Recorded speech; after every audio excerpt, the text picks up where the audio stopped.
সত্যি আমি সব কিছু গুটিয়ে চুপ হয়ে গেছি এখন।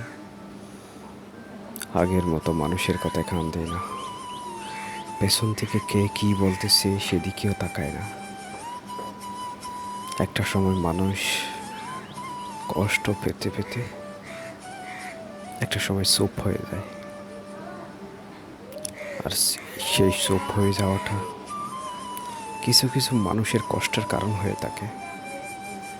ওই মানুষটাকে আমরা এক সময় কত কিছু বলতাম, সব কিছুতে কেমন জানি আট ঘাট বেঁধে মাটি নেমে যেত আমাদের সাথে তর্ক করার জন্য। অতঃপর মানুষটার পরিবর্তন দেখে নিজেরও খারাপ লাগছে। মাঝে মধ্যে চুপ হয়ে যান, সব সময় সব প্রশ্নের উত্তর দিতে হয় না।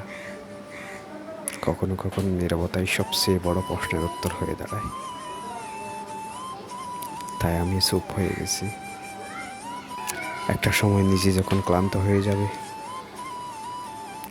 তখন সেও বুঝে যাবে আমার নীরবতার সবচেয়ে বড় কারণ কি। নিজে থেকে বলে দিতে হয় না, কিছু কিছু নিজেই বুঝে নিতে সেই সুযোগটা তৈরি করে দিতে হয়।